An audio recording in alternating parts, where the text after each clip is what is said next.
All right, you degenerates, welcome back to another deep dive. You ready to get into some more brainy bullshit? Always down for some mental mayhem. Good, because today we're tackling this whole genius myth. Is it just a fancy label for being a pretentious smartass?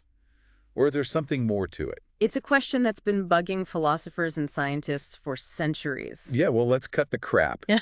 We're all tired of hearing genius thrown around like it's going out of style. Einstein, Mozart, sure. But that influencer who can shotgun a beer in 2 seconds, not so much. Exactly. So we're diving deep into this Wikipedia article on genius to figure out what really makes these supposed geniuses tick. Should be an interesting ride. Damn right. First up, let's tackle the big kahuna IQ. Does the sky-high IQ automatically make you a certified genius? Well, it's not that simple. You've got this guy, Francis Galton. Oh yeah, I've heard of him. Wasn't he obsessed with measuring every damn thing about humans? Exactly. He was convinced that genius was all about good genes. Like, if your grandpa was a genius, you're destined for greatness. So he's basically saying genius is hereditary. Pretty much. And he kicked off this whole IQ testing obsession that's still plaguing us today. So was old man Galton onto something? Can I blame my lack of genius on my parents? Well, hold your horses. Things get a little more complicated when you look at the term in study. What's that? These researchers followed a bunch of California kids with ridiculously high IQs for decades. But get this, 2 future Nobel Prize winners were actually rejected from this study. What the hell? Nobel Prize winners weren't considered genius material. That's bullshit. Exactly. It blows that whole high IQ equals genius theory right out of the water. So there's got to be more to it than just being a brainiac. Definitely. Think of it this way. There's a threshold IQ, basically a baseline level of intelligence you need to even be in the running for the genius title, but it's just the starting point. Okay, so what else is in the mix? What's the secret sauce? You need a whole cocktail of ingredients. Relentless drive, the kind of persistence that would make a stalker jealous, and let's be honest, a hefty dose of luck. So you're saying I need to be smart, obsessed, and win the lottery. Maybe I should just give up now. Not necessarily. It's about maximizing your potential. Take Richard Feynman, for example, Nobel-winning physicist. But his IQ was actually pretty average. You're kidding? The guy who cracked the secrets of quantum mechanics had an average IQ. Yep. But what he did have was insatiable curiosity, a playful approach to problems, and a work ethic that would put a machine to shame. All right, I'm starting to see that maybe genius isn't just about raw brain power. But what about creativity? Does that play into this whole genius equation? Absolutely. Creativity is a massive part of what makes a genius tick. And get this, there's some seriously mind-blowing research suggesting a connection between creativity and mental illness. Hold up, are you implying that all geniuses are a little fucked up? Is that the secret sauce? Not necessarily, but there's a study that found highly creative individuals and people with schizophrenia actually share a lower density of certain dopamine receptors in their brains. Wait, back up a second. Dopamine. What's that got to do with being a creative genius? Well, dopamine's a neurotransmitter, basically a chemical messenger in the brain. And it plays a key role in motivation, reward, and you guessed it, creativity. So you're saying that this lower density of dopamine receptors in certain parts of the brain could explain why some people are able to make these unique connections, leading to groundbreaking ideas and artistic masterpieces. It's a fascinating theory, and it suggests that there might be a neurological basis for this link between creativity and conditions like schizophrenia. Okay, so geniuses are basically dopamine-deficient weirdos who see the world differently. Suddenly, I'm feeling a lot better about my average IQ. But let's step back for a second. When did this whole genius obsession even start? Well, the word genius itself has some pretty trippy roots. Goes all the way back to ancient Rome. Really? The Romans were into this whole genius thing. In a way, yeah. But for them, genius referred to a kind of spirit or deity assigned to each person, like a personal guardian angel, watching over you and influencing your abilities. So you're saying we went from having guardian angels to being labeled geniuses? That's a hell of a career change. Well, it's more about how the concept evolved. The meaning of the word shifted over time, eventually encompassing human potential and creativity. Okay, so the Romans had their take on genius. What about those big brain philosophers? Did they sit around stroking their beards and pondering the nature of genius? Oh, they definitely chimed in. You've got heavyweights like Hume, Kant, and Schopenhauer, each with their own unique perspective on genius. All right, hit me with some philosophical wisdom. What do these guys have to say about genius? Well, Hume, he was a bit of a cynic. He saw geniuses as outsiders, disconnected from society, kind of like lone wolves howling at the moon. Lone wolves. So basically, geniuses are just angsty teenagers who never grew up. Not exactly. Kant, on the other hand, believed genius was all about originality. He saw geniuses as trailblazers, forging their own path and coming up with groundbreaking ideas without being explicitly taught. So geniuses are like those rebellious kids who skip class but somehow ace the test. I knew I should have skipped more classes. What about Schopenhauer? What was his take? Schopenhauer had this theory that geniuses were so intellectually advanced that they sucked at everyday life. Wait, so he's saying geniuses are basically absent-minded professors who can't tie their own shoelaces. That's kind of hilarious. It's an interesting perspective. He believed that their overdeveloped intellect made them ill-suited for the mundane aspects of human existence.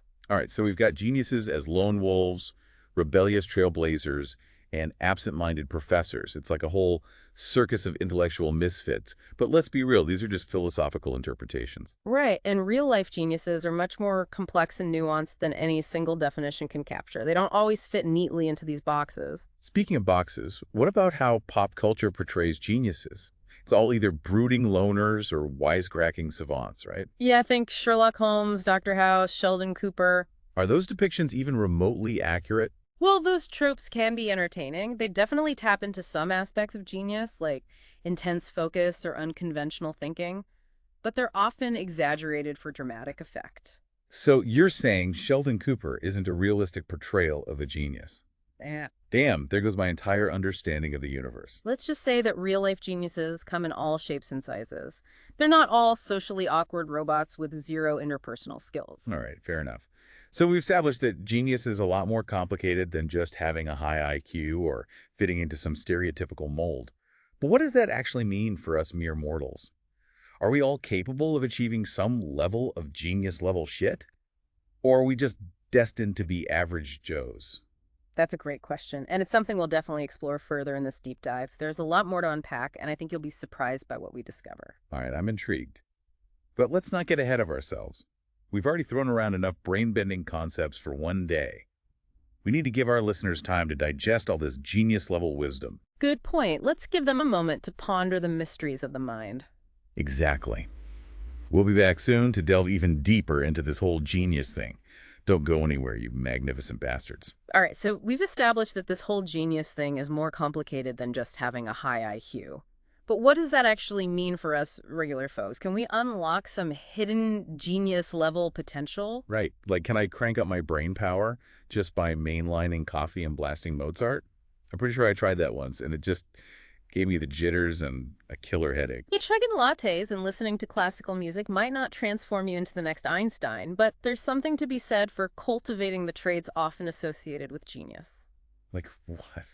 You're going to tell me to work harder? I'm already drowning in to-do lists and deadlines. It's not just about grinding yourself to dust, although hard work definitely plays a role. It's about being curious, relentlessly asking questions, challenging assumptions. It's about embracing creativity and thinking outside the box, even if that box is filled with comfy pillows and an endless supply of pizza. Okay, I can get behind the pizza part. But seriously, are you saying anyone can be a genius if they just put in enough effort? I'm saying we all have the potential for greatness, even if it doesn't look like genius in the traditional sense. We all have unique talents and abilities, and it's about finding those things and nurturing them. I'm starting to feel a little less like a lazy bum and a little more like a potential genius in disguise. Yeah. But let's be real. Some people are just naturally gifted, right? Like Mozart was composing symphonies when he was 5. I was still trying to figure out how to use a goddamn spoon at that age. You bring up a good point. Some individuals, like Mozart, display exceptional abilities from a very young age. We call them prodigies, the Mozarts and Einsteins of the world. While their innate talents are undeniable, even prodigies need the right environment and opportunities to truly flourish. So even Mozart had to put in the practice hours, even if he was composing lullabies and diapers. Absolutely. Genius, or any kind of exceptional achievement, is a combination of nature and nurture. It's about having the raw talent, but also the drive, discipline, and a supportive environment to truly excel. All right, I'm digging this whole nature and nurture thing. Maybe I'm not destined to be the next Marie Curie, but I can still be pretty damn awesome at something. Exactly. We all have the capacity for extraordinary things, It's about finding our own unique path and pursuing it with passion and dedication. So what you're saying is we shouldn't compare ourselves to these historical geniuses and feel like failures. We can all be geniuses in our own way. I wouldn't go that far. The word genius is often reserved for those who make groundbreaking contributions to their fields, folks who change the game entirely. But that doesn't mean we can't strive for excellence in our own lives, whatever that may look like. Okay, I'm feeling inspired. I'm going to go write a symphony or maybe just finally clean out my overflowing inbox. Baby steps, right? Baby steps are good, but this whole conversation about genius highlights something really important. It's not just about reaching some arbitrary level of intelligence or achievement. It's about embracing our own potential and striving to be the best versions of ourselves. Damn, that's deep. So if we can cultivate those genius-like traits, how do we actually apply them in the real world?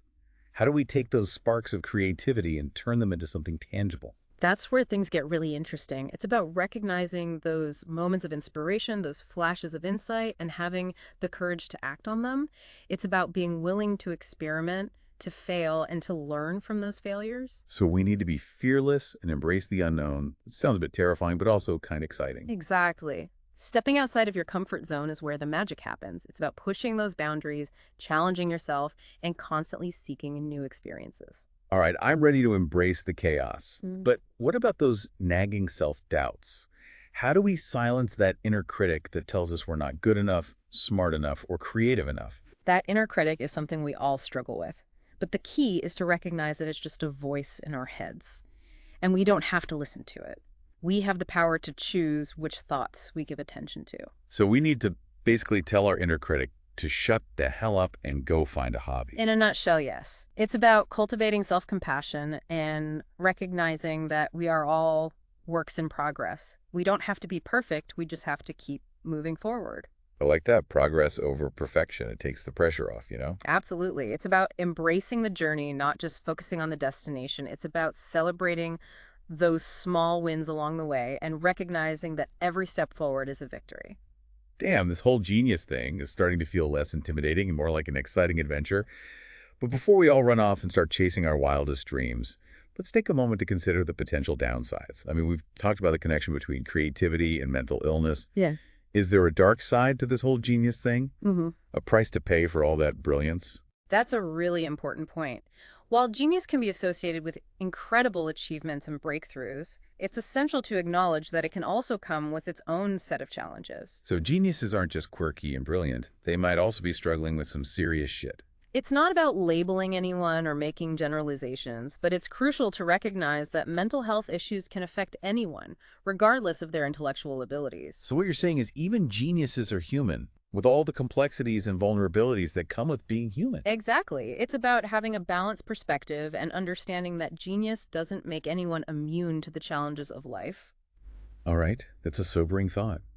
But it also makes those genius-level achievements even more impressive, knowing they might have been accomplished in the face of personal struggles. Absolutely. It highlights the resilience and strength of the human spirit, and it reminds us that we all have the capacity to overcome adversity and achieve great things. Damn, this conversation is blowing my mind. Mm. I need a moment to process all this genius-level wisdom. Take your time. It's a lot to digest. But I think we're getting closer to understanding the true nature of genius, and perhaps even discovering a bit of it within ourselves.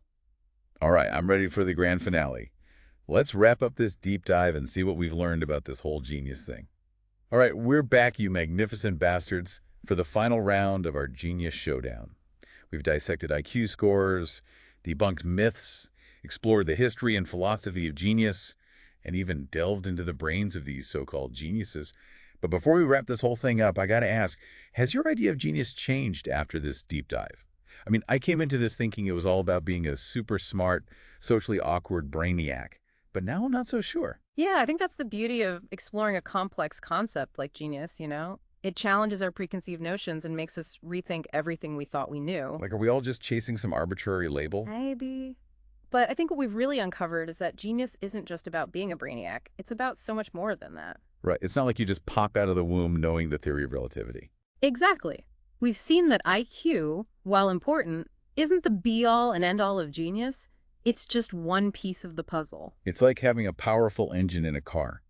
You need that power, But you also need the steering wheel, the brakes, the transmission, all working together to make the car truly exceptional. Exactly.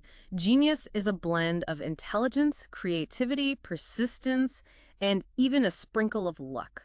It's about having the right combination of traits and the opportunity to develop them fully. So it's like a recipe, right? You need the right ingredients in the right proportions to cook up something truly genius. I like that analogy. And maybe, just maybe, those ingredients are already inside us, just waiting to be discovered. Like maybe we all have the potential to be geniuses in our own way, right? I'd say that's a pretty damn good takeaway from our deep dive into genius. We're all capable of extraordinary things. It's just a matter of finding what lights our fire and pursuing it with relentless passion. All right, I'm feeling fired up and ready to conquer the world.